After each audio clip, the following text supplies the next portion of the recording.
बेकरारा, अपने आप को बेचैन ना करो, बेकरार ना करो, बेसुकून ना करो। रब की याद में आ जाओ, दुरूद व सलाम में आ जाओ, नात के हुस्न में आओ, तिलावत की दुनिया में आओ, सजदों के नूर में आओ। आओ कभी खोल के दिल मस्जिद की सफाइयां करें। आओ आओ ना कभी कोई बूढ़ा, दादी नानी दादा, उनके पास बैठ के पैर दबा के अल्लाह को राजी करें। ये कैफ वाली जगह हैं, ये सुरूर वाली जगह। इतनी बेचैन हमारी जिंदगी है, बेकरार है, तड़पते हुए लोग, लड़ते हुए लोग, ऐसे लगता है अभी एक दूसरे का गिरेबान थाम लेंगे। बेकरार, बेचैन।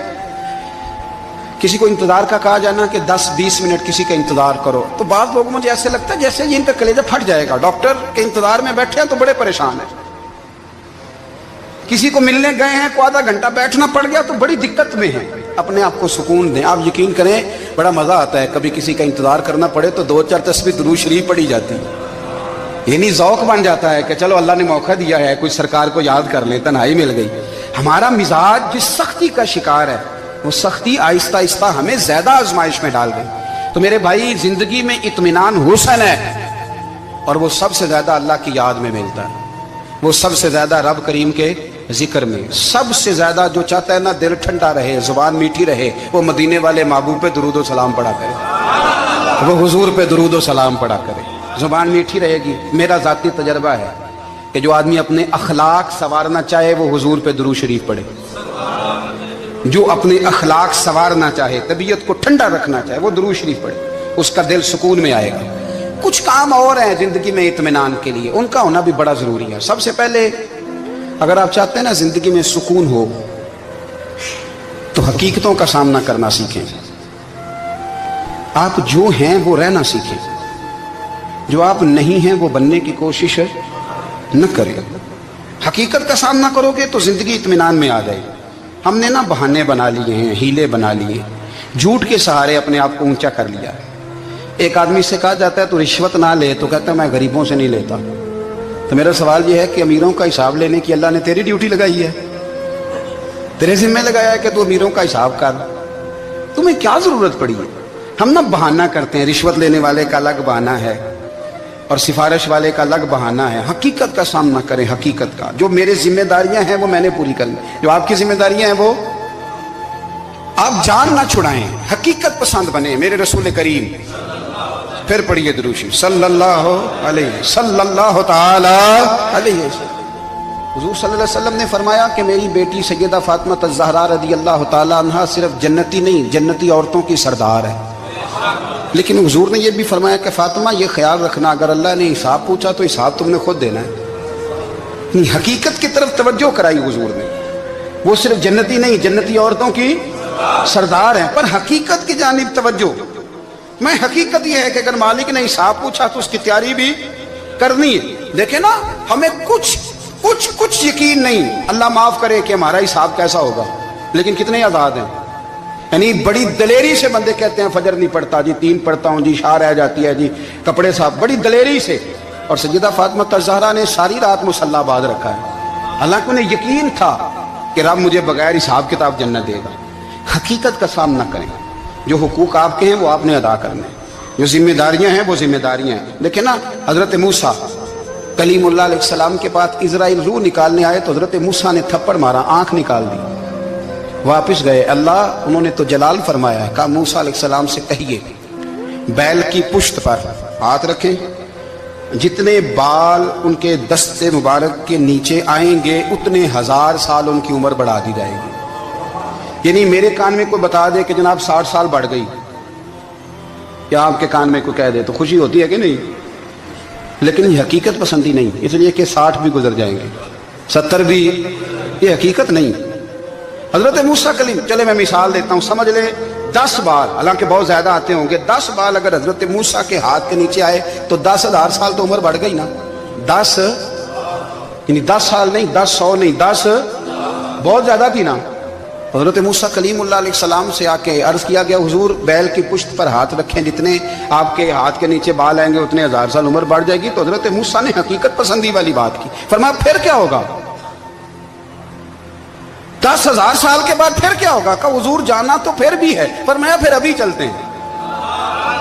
अगर जाना है ना, जाना है तो फिर اگر جانا ہے تو پھر ابھی، اور سجنوں اگر نماز پڑھنی ہے تو ابھی کیوں نہیں؟ اگر داڑھی رکھنی ہے تو پھر رمضان کا انتظار کیوں کریں؟ ابھی کیوں نہیں؟ اگر سچ بولنا ہے تو پھر، اگر رزق حلال کھانا ہے تو پھر انتظار کاہے کا؟ حقیقت ہوتی ہے، بہانہ ہوتا ہے، حقیقت چھپ نہیں سکتی بناوٹ کے اصولوں سے، کیونکہ خوشبو آ نہیں سکتی کبھی کاغذ کے پھولوں سے، یہ بات یاد رکھیں۔ اگر جانا ہے تو حضرت کلیم فرمانے لگے پھر 10,000 سال کے بعد بھی جانا ہے تو آج بھی ہمیں بے قراری زندگی میں اس لیے کہ ہم حقیقت پسند نہیں، ہم بہانوں میں، ہم ہواؤں میں جیتے ہیں، ہواؤں میں، خیالات میں زندگی گزارتے ہیں۔ بڑا ٹائم پڑا ہے، مثلاً کتنا میرے رسول کریم صلی اللہ تعالیٰ علیہ وآلہ وسلم نے ایک دن صحابہ سے فرمایا تمہیں حیا نہیں آتی؟ حضور کیا ہوا؟ فرمایا وہ والے مکان بناتے ہو جن میں تم رہ نہیں سکتے،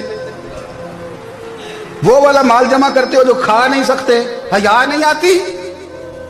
عرض کی حضور حکم کریں تو محبوب فرمانے لگے جوتے کا ایک تسمہ بند کرتا ہوں تو سوچتا ہوں دوسرا بند کرنے سے پہلے موت آ جائے گی، ایک سانس اندر جاتی ہے تو دوسرا آنے سے پہلے میں یاد کرتا ہوں کہ مجھے دنیا سے جانا ہے۔ تمہیں حیا نہیں آتی؟ وہ مکان بناتے ہو جن میں رہ ہی نہیں سکتے، وہ مال جمع کرتے ہو جو کھا، حقیقت پسند نہیں بھائی ہم۔ بہت سارے لوگ یہاں بڑی باتیں سناتے ہیں، بڑی، میں کہتا ہوں اصل میں نا زیادہ باتیں سنا کے نا بیچارہ اپنے آپ کو مطمئن کرنا چاہتا ہے، اصل بات یہ ہے کہ اندر سے نا ہلا ہوا ہے، کچھ بھی نہیں، بڑا زیادہ ہنستا ہے اور مجھے لگتا ہے کہ کوئی گہرا زخم چھپا رہا، اس لیے ملمہ سازی۔ حقیقت پسند بنو، حقیقت پسند۔ یاد رکھنا من ترک صلاۃ متعمدا فقد کفر، میرے رسول نے حقیقت بیان کی، فرمایا جس نے ایک نماز بھی جان بوجھ کے چھوڑی اس نے رب کے رب ہونے کا انکار کیا، اس نے کفران نعمت کیا، یہ حقیقت ہے، کوئی کلیریفیکیشن نہیں، کوئی وضاحت نہیں۔ جو نماز نہیں پڑھتا جھوٹ بولتا ہے، غلط بیانی کرتا ہے، جو شخص رزق حرام کما کے کہتا ہے کہ اس کے بغیر گزارا نہیں چلتا وہ جھوٹ بولتا ہے، اس لیے کہ رب فرماتا ہے جب تجھے پیدا کیا ہے تو تیرا رزق میرے ذمہ ہے۔ اللہ فرماتا ہے کہ لا یکلف اللہ نفسا الا وسعها، میں کسی پر وہ بوجھ نہیں ڈالتا جو اٹھا نہ سکے۔ نماز فرض کیا اس کا مطلب ہے ہم پڑھنے کے قابل ہیں، اس نے ہمارے ذمہ داریاں لگائی ہیں تو مطلب یہ ہے کہ ہم ذمہ داریاں ادا کرنے کے قابل ہیں، ورنہ وہ کہتا ہے میں وہ بوجھ ڈالتا ہی نہیں جو تجھ سے اٹھایا نہ جائے۔ اگر چاہتے ہو کہ زندگی میں اطمینان ملے تو خدا را حقیقت پسند والی زندگی گزارو۔ یہ فضاؤں میں زندہ رہنا، ہواؤں میں، اللہ بڑا معاف کرنے والا ہے، اللہ بڑا کریم ہے معاف کر دے گا، تو بھئی یہ بات صحابہ کو بھی پتا تھی، یہ اہل بیت کو بھی خبر تھی، تو وہ تو ایک ایک بات کا لحاظ کرتے تھے۔ یہ غوث اعظم کو بھی پتا تھی، یہ ان کے والد کو بھی پتا تھی جنہوں نے کسی کا ایک سیب کھا لیا تھا تو 12 سال اس کے گھر میں نوکری کرتے رہے، انہیں نہیں پتا تھا اللہ بڑا کریم ہے معاف کر دے گا، ایک سیب ہی ہے نا۔ تو حقیقت پسندی آپ کو سکون دے گی، اور اگر آپ نے اپنے آپ کو غیر مطمئن کیا ہوا ہے، بات کچھ اور ہے، اور آپ نے اپنے آپ کو ڈال کسی اور طرف لیا ہے تو پھر آپ کو سکون مل سکتا؟ سکون حقیقت پسندی میں، اصل میں سکون ہوتا ہے، اداکاری میں سکون نہیں ہوتا۔ تیسری بات سنیں، اگر آپ چاہتے ہیں زندگی میں مطمئن رہیں تو دنیا داروں سے امیدیں توڑ دیں، اللہ اور اس کے رسول سے امید وابستہ کریں، اولیاء اللہ سے امیدیں وابستہ کریں، صحابہ اور اہل بیت سے امیدیں، اللہ اور اللہ والوں سے امیدیں، دنیا داروں سے امیدیں۔ آپ کو پتہ ہے دنیا دار کی تباہی کب ہوتی ہے؟ جب انہیں خوشامدی مل جاتا ہے۔ چودھری کا بیڑا اس وقت غرق ہوتا ہے جب اسے چودھری کہنے والے زیادہ ہو جاتے ہیں۔ سیٹھ صاحب اور نواب صاحب بیچارے تباہ تب ہوتے ہیں بھولے پن میں، جب ان کے دائیں بائیں ریلا ہوتا ہے سیٹھ صاحب کہنے کا، لوگ انہیں کھانا چاہتے ہیں، پیار ان کا نہیں ہوتا، ان کی جیب کا ہوتا ہے، محبت ان سے نہیں ہوتی، ان کی کرسی سے ہوتی ہے، ضروریات کا پیار ہوتا ہے، تباہ کر دیا جاتا ہے۔ ہماری ساری توقعات دنیا داروں سے وابستہ ہو گئی ہیں، ناراض نہ ہونا۔ پیروں نے، مولویوں نے، درویشوں نے، انہوں نے بھی سیٹ رکھے ہوئے جلسوں کی صدارت کرانے کے لیے، یعنی مذہبی جلسہ ہے، اس میں بہت زبردست پڑھے لکھے صاحب تقوی عالم کا خطاب ہے، اور کی صدارت وہ بندہ کر رہا ہے جس نے عشاء کی نماز بھی نہیں پڑھی، وہ بندہ صدارت کر رہا ہے، کیوں؟ اس لیے کہ اس نے لاکھ روپیہ دیا محفل میں۔ خدا را دنیا داروں سے امیدیں چھوڑ دیں ورنہ آپ کمزور پڑ جائیں گے، آپ کی امیدیں ٹوٹیں گی۔ کتنا کمزور ہے وہ شخص جو 2-4 ہزار کے لیے کسی بندے کی چاپلوسی کرتا ہے، اس کے پیچھے بھاگتا ہے، خوش آمدیں کرتا ہے، تھوڑے سے نوٹوں کے لیے दुख सुख में काम आएगा इस काम के लिए। मेरे रसूल करीम अलैहिस्सलाम ने फरमाया, जिसने बंदों को राजी करते करते रब को नाराज कर दिया, उसकी दुनिया भी गई और आखिरत भी गई। और फरमाया, जिसने बंदों की परवाह नहीं की, अल्लाह को राजी किया, फरमाया अगर रब राजी हो गया तो लोगों के दिलों में भी मोहब्बत पैदा फरमा देगा। क्या जरूरत है खुशामद करना दुनियादारों की, सेठों की, नवाबों की, चापलू। और मैं आपको एक बात बताऊं, होता पता क्या है, ये जो हुब्बे जा और हुब्बे बा होती है ना, इससे पेट नहीं भरता। आपको अगर खुशामद करनी है तो फिर आपको सारी जिंदगी करनी है। फिर उनको भी पता होता है कि ताल्लुक किस बुनियाद पर है, इसमें कभी भी खुलूस पैदा नहीं होता। आप बेचैन रहते हैं, बेकरार रहते हैं, आपको तकलीफ रहती है हमेशा। कभी भी दुनियादारों से उम्मीदें वाबस्ता ना करें। एक बात सुने बड़ी शानदार, इमाम गजाली ने लिखी है। इमाम गजाली फरमाते हैं कि हारून रशीद ना हज करके वापस आया बगदाद में, तो कोने में हजरत बहलोल दाना बैठे थे। रश बहुत था, मजमा बड़ा था। हजरत बहलोल दाना भी सड़क के किनारे बैठे थे, तो सिपाही कहने लगे यहाँ से उठ जाओ। फरमाने लगे, हारून रशीद की ज़मीन नहीं, ज़मीन मेरे रब की है, मैं क्यों उठूँ। वो करीब से गुजरा तो सलाम ली, तो आपने उसका प्रोटोकॉल देखा तो फरमाने लगे, हारून रशीद तुझसे तगड़े तगड़े मोटे मोटे प्रोटोकॉल मैंने लोगों के देखे हैं, और ये जो तेरे दाएं बाएं आज तेरे नारे लगा रहे हैं, ये पहले उन लोगों के नारे लगाया करते थे। और थोड़ा वक्त गुजरने दे, जो तेरे बाद आएगा ना, ये सारे फिर उनके नारे भी लगाएंगे। तू झूठ की दुनिया में जिंदा है, इनसे तूने उम्मीदें वाबस्ता की हैं, ये कल उसके नारे लगाएंगे। उसके दिल पे बड़ा असर हुआ, घोड़े से उतर आया, आगे कहने लगा, हुजूर आपने मुझे बड़ी अच्छी नसीहत की है, मेरा दिल बड़ा ठंडा हुआ है। मैंने सुना है आप मकरूज हैं, कुछ लोगों का कर्ज, तो मुझे कोई हुक्म ही कर दें। आप हंसने लगे, फरमाने लगे, यार तू तो बड़ा ही बेवकूफ़ है, बड़ा ही बेवकूफ़ है तू, मैं तुझे नसीहत कर रहा हूँ, तू मुझे उलझा रहा है। हुजूर कोई हुक्म कर दें। क्या खूबसूरत अंदाज है रब करीम के बंदों का। हजरत बहलोल दाना फरमाने लगे, तेरा रब कौन है? कहा अल्लाह। तो फरमाया मेरा कौन है? कहा अल्लाह। फरमाने लगे, ये तो नहीं ना हो सकता कि अल्लाह हारून रशीद को देता रहे और बहलोल दाना को भूल ही जाए। ये तो नहीं ना हो सकता कि हारून रशीद को देता रहे और बहलोल दाना को भूल जाए। फरमाया उसका दिल, उसका इरादा हुआ, इरादा कुदरत हुआ कि बहलोल मकरूज रहना चाहिए, तो अगर रब मुझे रखना चाहता है, दुख कबूल मोहम्मद बख्शा, राजी रहन प्यारे। अगर वो चाहता है मैं मकरूज रहूं, तो मैं भी चाहता हूं कि मैं मकरूज ही रहूं। ये तो नहीं ना हो सकता कि तुझे दे और मुझे ना दे। फरमाया मेरी तुझसे कोई उम्मीद नहीं, मुझे जब भी देगा मेरा रब भी देगा, और वो देगा तो फिर इंशाल्लाह खजाने खोल के देगा। दुनियादारों से उम्मीदें वाबस्ता करना, लोगों के पीछे, ये छोड़ दें। आप बेचैन रहेंगे, बेकरार रहेंगे। अल्लाह वालों से जरूर उम्मीदें वाबस्ता करें, इसलिए कि उनके पास जो कुछ होता है वो दरअसल रब का ही होता है। लेकिन सेठों से, नवाबों से, सियासतदानों से बाज आ जाए, हमारी बड़ी उम्मीदें वाबस्ता हैं। मैं अक्सर कहता हूं, जितने फेरे नौकरी के लिए दुनियादार के दरवाजे पे लगाए हैं ना, इससे कम दफा मस्जिद में नफल पड़े होते तो रब उतनी बड़ी मेहरबानी फरमा देता।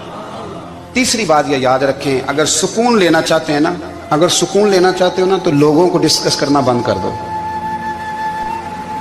किसको अल्लाह ने कितने पैसे दिए हैं वो जाने और अल्लाह जाने, किसको अल्लाह ने कितनी गाड़ियां दी हैं वो जाने, और लोगों को डिस्कस करना जी।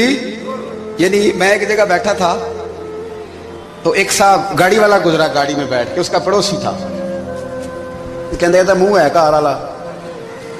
मैं क्या ਉਹਦਾ ਤੇ ਹੈ ਤਾਂ ਹੀ ਬੈਠਾ ਹੈ। ਤੇ ਹੁਣ ਮੈਂ ਕਿਹਾ ਉਹ ਸਮਝਾਣਾ ਸੀ ਨਾ ਉਹਨੂੰ, ਮੈਂ ਕਿਹਾ ਤੂੰ ਤੇ ਮੈਂ ਹਿਸਾਬ ਲਾਈਏ ਵੀ ਸਾਡੇ ਕੋਲ ਕੋਈ ਨਹੀਂ, ਉਹਦਾ ਤੇ ਹੈ, लेकिन ना अल्लाह ने उसे दी है ना, तो अल्लाह ने चाहा ना वो कार में बैठे, तो जिसने फटे पे बैठ के ये तबसरा किया कि मुंह है कार वाला। मैं क्या भी वो तो है ता कार है। अब मुझे तुझे अंदाजा लगाना चाहिए कि हम क्या ये बहस है। यदि अल्लाह को चाहिए था माज अल्लाह के पहले तुमसे पूछता कि इसे कार देनी है कि नहीं। क्या मतलब फसूल बहस है। वो चीज हमें इतना तंग करती है, इतनी तकलीफ देती है कि आप यकीन करें सारा दिन उसी को डिस्कस करते हैं, सारा दिन। उसके पास गाड़ी है, उसके पास कार है, फलाने का पैसा 1 नंबर है, फलाने का 2 नंबर है, फलाने का 6 नंबर है। असल बात के अंदर हसद है, इसको निकालो। एक बात कहने लगा हूं, इसे याद रखना। मेरे आला हज़रत रहमतुल्लाह अलैह फरमाया करते, हसद करने वाला बंदों पर एतराज नहीं करता, अल्लाह पर एतराज करता है। वो कहता है अल्लाह उसे क्यों दिया है, इतना क्यों दिया है, माज़अल्लाह वो अल्लाह की तकसीम पर एतराज करता है। हसद करते हो बेचैन रहोगे, हसद आपके दिल को तड़पा के रख देगा। छोड़े, अल्लाह बड़ा करीम है, जिसको जहां चाहता है वहां बिठा देता है। آپ قطعاً اس بحث میں نہ پڑے کہ اللہ نے کس کو کتنا دیا ہے، کب دیا ہے، کیوں دیا ہے، وہ بڑا بے نیاز ہے۔ حسد آپ کو تباہ کرے گا۔ دنیا میں پہلا گناہ جو ہوا تھا وہ حسد تھا۔ ابلیس نے حضرت آدم سے حسد کیا، کہنے لگا میں بہتر ہوں، سرداری اس کو مل رہی ہے، یہ تو اللہ کو پتہ ہے نا کس کو دینی ہے۔ اور دنیا میں پہلا قتل حسد کی وجہ سے ہوا۔ حابیل قابیل کے درمیان حسد کا معاملہ تھا، خاتون کا نکاح اس سے کیوں ہو رہا ہے، مجھ سے ہونا چاہیے۔ حسد تباہی کرتا۔ آپ یقین کریں، یعنی دکاندار کے سامنے دوسری دکان پڑتی ہے، پریشان ہو جاتا ہے، وہ کہتا ہے میرا کیا بنے گا، لا حول ولا قوت الا باللہ العلی العظیم، یعنی تیرا کیا خیال ہے کہ تیرے حصے کی روٹی وہ کھا جائے گا؟ اتنا چھوٹا دل، یعنی تیرا موقف یہ ہے کہ تیرے حصے کا نصیب اس تک چلا جائے گا، یہ تیری خواہش ہے؟ ایک دوسرے کی کمزوریاں بیان کرنا، اس کا تو مال ہی ناقص ہے جی، اس کے تو پاس ہی کچھ نہیں، یہ تو کمزور لوگوں کا طریقہ ہے۔ میرے رسول کریم علیہ الصلوۃ والسلام گزر رہے تھے، پت جھڑ کا موسم تھا، خزاں کا موسم تھا، درختوں کے پتے جھڑ رہے تھے، صحابہ کو ساتھ لے کے حضور گزرے اور ایک درخت کی ٹہنی کو پکڑ کے حضور نے ہلایا۔ صحابہ فرماتے ہیں کہ چھم چھم اس کے پتے گرے، زمین پر ڈھیر لگ گیا۔ حضور نے فرمایا دیکھا تم نے کیا ہوا؟ حضور ہاں۔ فرمایا کتنی تیزی سے پتے جھڑے ہیں، صرف تنا رہ گیا ہے اور خالی ٹہنیاں رہ گئی ہیں، کوئی حسن بچا ہے؟ حضور نہیں۔ تو نبی کریم فرمانے لگے جو حسد کرتا ہے نا اس کی نیکیاں بھی اسی طرح جھڑ جاتی ہیں، اسی طرح۔ اور ایک جگہ حضور فرمانے لگے جس طرح راکھ لکڑی کو آگ کھا جاتی ہے، جس طرح لکڑی کو آگ، جب آگ کھا جائے تو پھر لکڑی کو لکڑی نہیں کہا جاتا، راکھ کہا جاتا ہے، کوئلہ کہا جاتا ہے، اس کی اصل باقی یعنی اسے کھائی جاتی ہے۔ تو حضور علیہ الصلوۃ والسلام فرمانے لگے جس طرح آگ لکڑی کو کھا جاتی ہے، فرمایا اسی طرح حسد نیکیوں کو کھا جاتا ہے، نیکیاں رہتی نہیں۔ حسد کرنے والے کے پاس نیکیاں یعنی ان کی اصل شکل موجود، کبھی بھی حسد نہیں کریں۔ اللہ کی تقسیم ہے، جس کو چاہے جب چاہے جتنا چاہے عطا کرے۔ اور چوتھی بات میرے بھائی، کبھی بھی بغض نہ پیدا کریں۔ بغض والے لوگ بے سکون رہتے ہیں۔ بہت ساری کمزوریاں ہمارے اندر ہوتی ہیں نا، پھر اللہ ہماری روزی تو نہیں نہ بند فرماتا، یہ تو نہیں کہتا کہ زمین سے نکل جاؤ۔ اگر یہی والا معاملہ ہو جو ہمارا ہے کہ شادی پہ اس نے میرے ساتھ برا سلوک کیا تھا، اب ساری زندگی بغض رکھنا ہے، اگر یہی معاملہ فرشتے اللہ کی بارگاہ میں کہیں کہ یا اللہ اس نے فلانے دن شراب پی تھی، اب اس کو زمین میں نہیں رہنے دینا، نظام زندگی چلے گا؟ تو اگر اللہ ہمیں معاف کرتا ہے تو ہم بندوں کو معاف کیوں نہیں کرتے؟ آپ یقین کریں اتنی لمبی عداوتیں، اتنا لمبا حسد، اتنا لمبا بغض، اتنا لمبا۔ حدیث میں نے پڑھی، میں حیران رہ گیا۔ میرے نبی کریم علیہ الصلوۃ والسلام نے فرمایا اپنی بیوی سے کبھی بغض نہ رکھنا، اگر اس کی ایک بات ناپسند ہو تو اسے چھوڑ کے وہ بات دیکھو جو تمہیں پسند ہے۔ میں اس حدیث کو پڑھ کے سوچنے لگا کہ کیا بیوی کا بھی بغض رکھتے ہیں لوگ؟ اب حضور نے کہا ہے تو اس کا مطلب ہے لوگ بیوی کا بغض بھی رکھتے ہیں۔ اب اس پر استدلال کر کے مجھے کہنا پڑے گا کہ سسرال والوں کا بغض بھی رکھتے ہیں، کہنا پڑے گا کہ بھائی کے سسرال والوں سے بھی بغض رکھتے۔ اس حدیث کی روشنی میں سمجھا کہ لوگ بھابھی کا بغض بھی بغض رکھتے ہیں، بغض، ورنہ عادتیں تو ہماری بھی کئی بری ہوتی ہیں۔